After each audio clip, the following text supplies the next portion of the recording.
Dans l'Italie de la Renaissance, au moment où les rois de toute l'Europe se présentaient comme les élus de Dieu, un pouvoir beaucoup plus sombre et beaucoup plus sensuel dominait les nuits de Rome.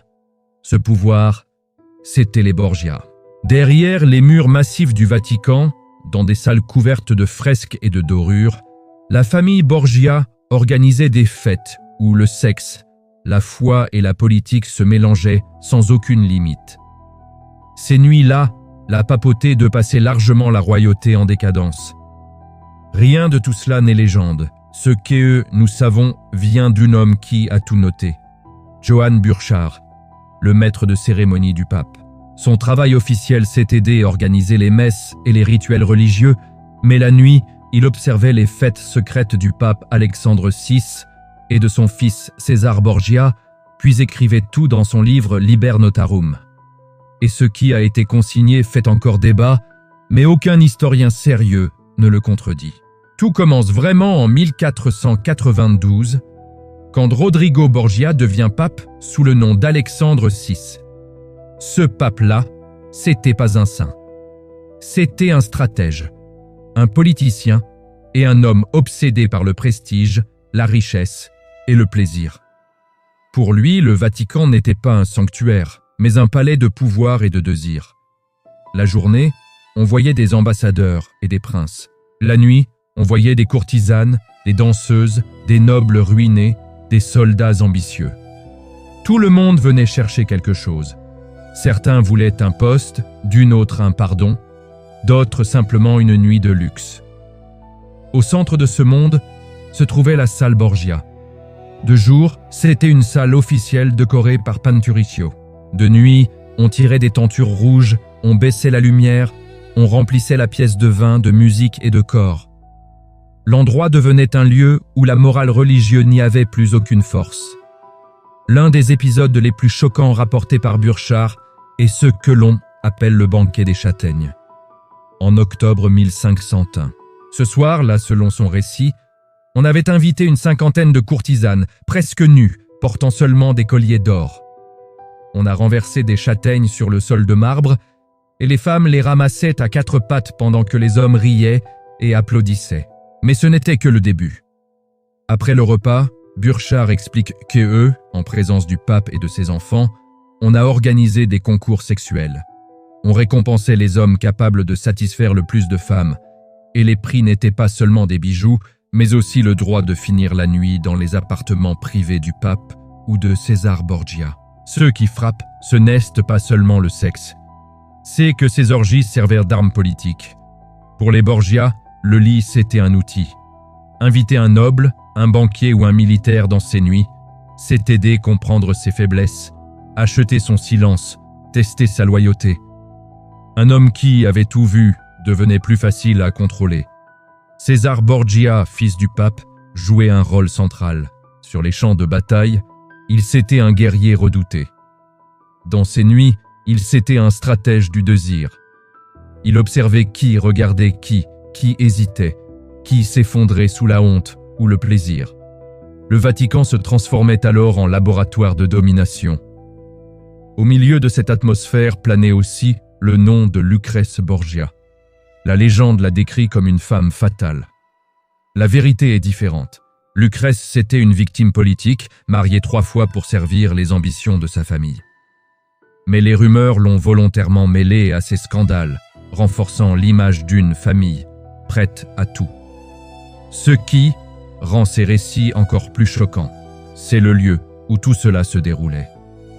Pas dans un château perdu, mais au cœur du Vatican, financé par l'argent des fidèles. Alors que les rois d'Europe se contentaient de bals masqués, les Borgia avaient transformé le palais papal en espace de plaisir total. Beaucoup d'ambassadeurs repartaient traumatisés. Ils avaient vu des choses que la morale chrétienne condamnait officiellement. Mais ils restaient silencieux, par peur ou par intérêt. Car dans ce Vatican-là, l'Église n'était plus une autorité morale, mais la propriété d'une famille qui confondait pouvoir spirituel et domination de chair. Et c'était pas fini. Les nuits suivantes, les Borgia allaient pousser encore plus loin les limites. faisant de leur cour non seulement un centre politique, mais un théâtre où le sacré et le profane fusionnaient sans retour. Pour comprendre vraiment comment la papauté a pu dépasser la royauté en décadence, il faut plonger dans ces nuits où l'amour, la peur, l'argent et la foi se mélangeaient jusqu'à déformer le sens même du pouvoir. Pour comprendre la puissance réelle des Borgia, il faut regarder ce qui se passait derrière les portes closes du Vatican. Pas seulement pendant les fêtes, mais dans les stratégies silencieuses qui entouraient ces nuits. Chaque geste, chaque sourire, chaque rapprochement était calculé. Rien n'était laissé au hasard. César Borgia savait que les hommes révélaient leur vraie faiblesse, non pas dans les batailles, mais dans les moments où la honte, le désir et la peur se mélangeaient. Et ces nuits l'a été devenu pour lui un terrain de chasse. Dans la cour du pape, tout le monde connaissait la réputation de César. On le surnommait l'enfant terrible du Vatican. Certains le voyaient comme un prince visionnaire, d'autres comme un prédateur. Ce qui est certain, c'est qu'il avait compris que la sexualité était une arme plus puissante que les épées. Quand un noble, un ambassadeur ou un riche marchand était invité à une de ces soirées, il savait que rien n'est anodin. Il savait que, quelque part dans la salle, César Borgia observait. Et s'il observait, c'est que quelque chose allait se jouer pour les jours à venir. Les chroniques racontent que beaucoup d'hommes puissants, en apparence froids et disciplinés, se perdèrent dans ces nuits. La musique, le vin, les danseuses, les provocations, tout était pensé pour déstabiliser les invités. Les Borgia savaient que, pour dominer un homme, il fallait d'abord le faire tomber dans un espace où il cessait d'avoir le contrôle de lui-même. Quand un ambassadeur s'enfonçait dans ces jeux, il devenait vulnérable. Et un homme vulnérable est un homme manipulable. César Borgia utilisait alors sa technique préférée, l'isolation. Dans le brouhaha de la fête, il approchait certaines personnes, leur parlant à voix basse, leur promettant des postes, des terres, ou simplement le silence sur ce qui avait été vu. Beaucoup acceptaient. Certains tremblaient. Certains pleuraient même. Mais tous comprenaient une chose, s'il restait utile, les Borgia protégeraient. S'il devenait un obstacle, les Borgia les écraseraient. Pendant ce temps, le pape Alexandre VI, loin d'être aveugle, suivait ses manœuvres avec satisfaction. Il savait que son fils créait un réseau de loyauté invisible, un système de dette morale qui valait beaucoup plus que l'argent. Dans ses appartements, le pape recevait ensuite les hommes qui avaient participé à ces nuits. Il leur parlait doucement comme un père. Il leur disait que Dieu pardonne tout, que la faiblesse humaine n'est pas une faute, que la chair n'est rien face à la grandeur spirituelle, mais ces paroles, c'était pas de la compassion. C'était un rappel. Un rappel que les Borgia savaient tout, avaient vu tout, et que ces hommes leur devaient désormais silence et obéissance. Durant cette période, le Vatican ressemblait moins à un sanctuaire spirituel qu'à un royaume parallèle. Les couloirs sentaient l'encre, le vin renversé, les parfums lourds. Les serviteurs chuchotaient. Les cardinaux se méfiaient les uns des autres. On savait que la nuit, des portes secrètes s'ouvraient pour laisser entrer des femmes venues des quartiers pauvres, des nobles ruinés cherchant une faveur, ou même des courtisanes de haut rang choisies pour leur influence. Et les ragots couraient vite. Toute Rome savait que le pape avait des maîtresses, que César avait des dizaines de liaisons, que Lucrèce était un pion dans des mariages arrangés. Mais la réalité n'était pas seulement scandaleuse, elle était politique. Chaque liaison, chaque échange, chaque nuit avait un but. Un pacte pouvait se décider dans un lit, une alliance pouvait se sceller dans une salle obscure, un ennemi pouvait être détruit par une simple rumeur sortie d'une soirée. Parmi les témoignages les plus marquants, certains parlent d'une nuit où les Borgia auraient invité plusieurs familles nobles romaines à une fête spéciale. L'objectif de César, selon les historiens, c'était de découvrir qui, parmi ces familles, planifiait de soutenir une rébellion contre lui. Il aurait ainsi poussé certains hommes à boire, à se laisser aller, à dévoiler des informations qui, en temps normal, seraient restés cachés. Le lendemain, plusieurs arrestations eurent lieu. La fête n'était pas seulement un divertissement, c'était un piège. Un autre témoignage raconte que, certaines nuits, les portes du Vatican se fermaient si brusquement qu'eux-mêmes, les serviteurs ne savaient plus qui était à l'intérieur. On disait que ces nuits-là étaient les plus dangereuses. On y réglait les comptes, on y signait des pactes sanglants, on y décidait de la chute de familles entières. Les Borgia ne faisaient aucune différence entre le pouvoir sacré et le pouvoir charnel. Pour eux, ce n'était qu'une seule et même chose. La religion leur donnait la légitimité, le sexe leur donnait le contrôle. Et leurs ennemis comprenaient trop tard que cette combinaison était littéralement impossible à combattre. Durant ces années, la peur des Borgia devint si forte que certaines familles préféraient envoyer leurs filles non pas au couvent, mais loin de Rome, simplement pour éviter qu'elles ne soient attirées ou utilisées dans une manœuvre. La cour romaine était devenue une toile dense, tissée par César, surveillée par le pape, alimentée par les ragots, le désir, la terreur et les secrets. Mais tout cela n'était que le début.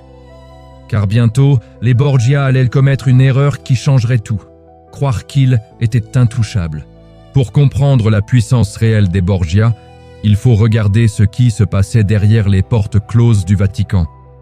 Pas seulement pendant les fêtes, mais dans les stratégies silencieuses qui entourèrent ces nuits. Chaque geste, chaque sourire, chaque rapprochement était calculé. Rien n'était laissé au hasard. César Borgia savait que les hommes révélaient leur vraie faiblesse, non pas dans les batailles, mais dans les moments où la honte, le désir et la peur se mélangeaient. Et ces nuits-là étaient devenues pour lui un terrain de chasse. Dans la cour du pape, tout le monde connaissait la réputation de César. On le surnommait l'enfant terrible du Vatican. Certains le voyaient comme un prince visionnaire, d'autres comme un prédateur. Ce qui est certain, c'est qu'il avait compris que la sexualité était une arme plus puissante que les épées. Quand un noble, un ambassadeur ou un riche marchand était invité à une de ces soirées, il savait que rien n'est anodin.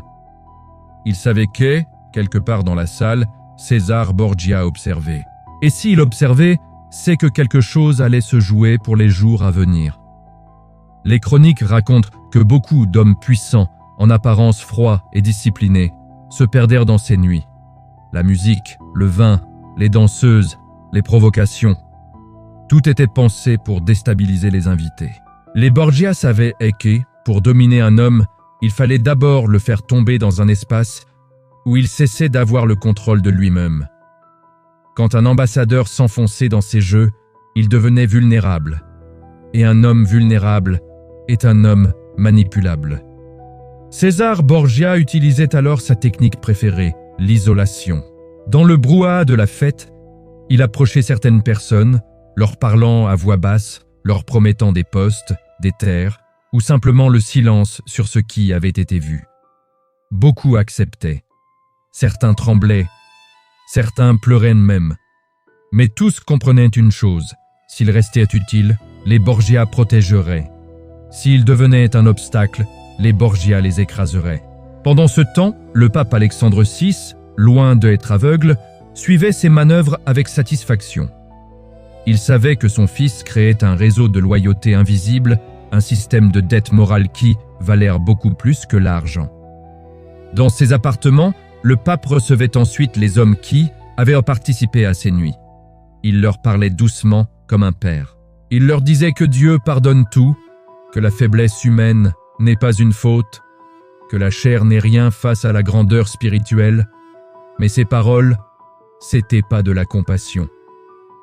C'était un rappel que les Borgia savaient tout, avaient vu tout, et que ces hommes leur devaient désormais silence et obéissance. Durant cette période, le Vatican ressemblait moins à un sanctuaire spirituel qu'à un royaume parallèle. Les couloirs sentaient l'encre, le vin renversé, les parfums lourds. Les serviteurs chuchotaient. Les cardinaux se méfiaient les uns des autres. On savait que la nuit, des portes secrètes s'ouvraient pour laisser entrer des femmes venues des quartiers pauvres, des nobles ruinés cherchant une faveur, ou même des courtisanes de haut rang choisies pour leur influence. Et les ragots couraient vite. Toute Rome savait que le pape avait des maîtresses, que César avait des dizaines de liaisons, que Lucrèce était un pion dans des mariages arrangés. Mais la réalité n'était pas seulement scandaleuse, elle était politique. Chaque liaison, chaque échange, chaque nuit avait un but. Un pacte pouvait se décider dans un lit, une alliance pouvait se sceller dans une salle obscure, un ennemi pouvait être détruit par une simple rumeur sortie d'une soirée. Parmi les témoignages les plus marquants, certains parlent d'une nuit où les Borgia auraient invité plusieurs familles nobles romaines à une fête spéciale. L'objectif de César, selon les historiens, c'était de découvrir qui, parmi ces familles, planifiait de soutenir une rébellion contre lui. Il aurait ainsi poussé certains hommes à boire, à se laisser aller, à dévoiler des informations qui, en temps normal, seraient restées cachées. Le lendemain, plusieurs arrestations eurent lieu. La fête n'était pas seulement un divertissement, c'était un piège. Un autre témoignage raconte que, certaines nuits, les portes du Vatican se fermaient si brusquement qu'eux-mêmes, les serviteurs ne savaient plus qui était à l'intérieur. On disait que ces nuits-là étaient les plus dangereuses. On y réglait les comptes, on y signait des pactes sanglants, on y décidait de la chute de familles entières. Les Borgia ne faisaient aucune différence entre le pouvoir sacré et le pouvoir charnel. Pour eux, ce n'était qu'une seule et même chose. La religion leur donnait la légitimité, le sexe leur donnait le contrôle. Et leurs ennemis comprenaient trop tard que cette combinaison était littéralement impossible à combattre. Durant ces années, la peur des Borgia devint si forte que certaines familles préféraient envoyer leurs filles non pas au couvent, mais loin de Rome, simplement pour éviter qu'elles ne soient attirées ou utilisées dans une manœuvre.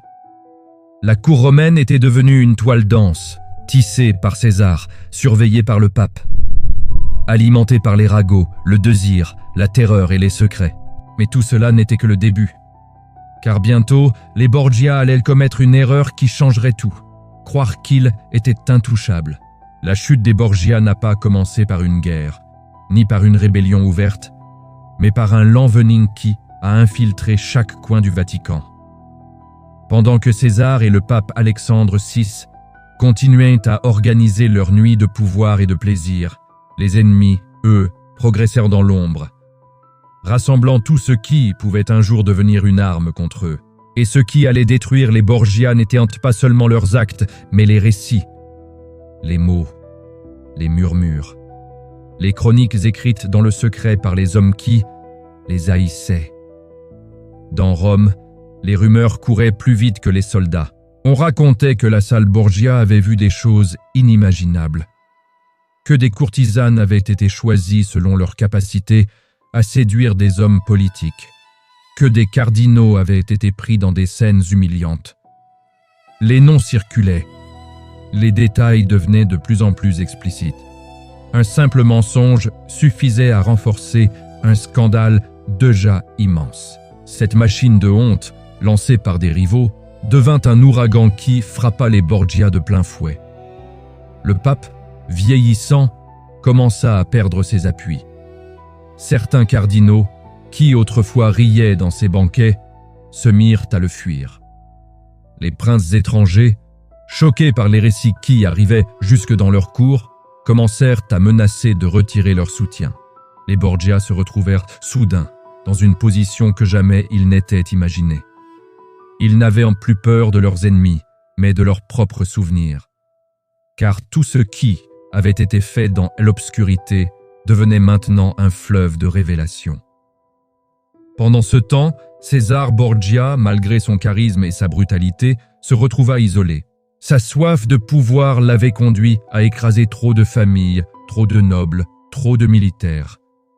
L'Italie entière avait un compte à régler avec lui. Les condottières, ces chefs de guerre mercenaires, qui autrefois tremblaient devant lui, virent dans sa faiblesse une occasion d'or. Ils commencèrent à se retourner contre lui, à prendre ses terres, à raviver des alliances anciennes, à rallumer des haines anciennes. Et au milieu de ce chaos, César fit enfin l'erreur fatale que tout le monde attendait. Une erreur née non pas de la peur, mais de la certitude qu'il était au-dessus des lois humaines. Il organisa une nouvelle fête, plus grande, plus provocante, plus dangereuse que toutes les autres. Une fête destinée à montrer que les Borgia étaient toujours intouchables. La salle Borgia fut préparée comme jamais. Les tentures rouges brillaient, les chandeliers étaient remplis, les musiciens jouaient sans arrêt. Les danseuses étaient des femmes venues de plusieurs régions d'Italie, choisies pour leur beauté. Certains témoins racontent que ce soir-là, on se rapprochait non plus d'une fête, mais d'un acte de deux filles ouvert contre le monde entier.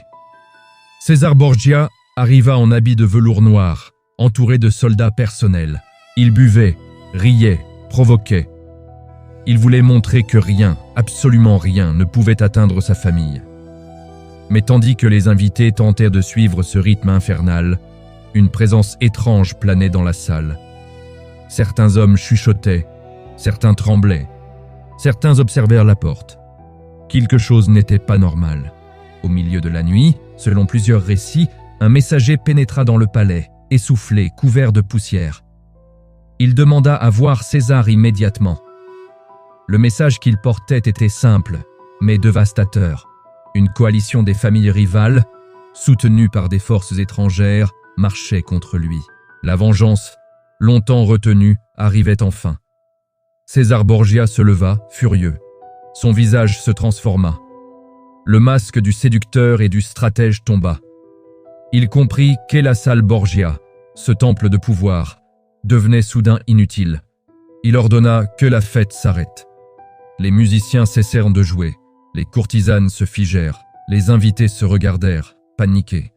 La lumière des chandelles tremblait. Ce silence, dit une chronique, fut plus effrayant que toutes les orgies réunies.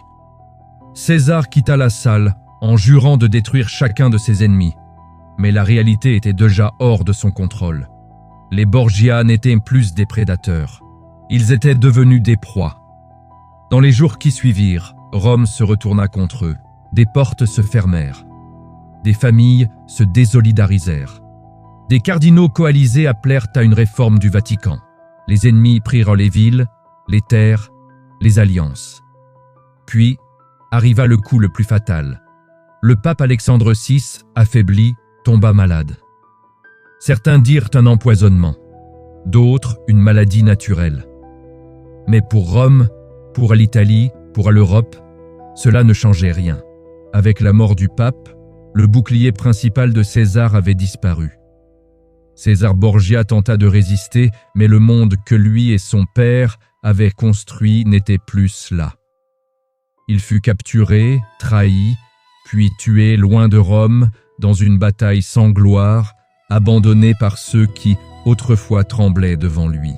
Ainsi se termina la dynastie qui avait osé dépasser les rois, défier les princes et transformer le Vatican en palais de luxure et de peur. Les nuits des Borgia devinrent des légendes, des avertissements, des récits qui traversèrent les siècles. Et dans ces récits, un refrain revenait toujours. Aucun pouvoir, même masqué par la soie, le vin et le désir, n'est éternel. Les hommes qui croient être des dieux finissent toujours par rencontrer la réalité. Et la réalité, elle, ne pardonne jamais.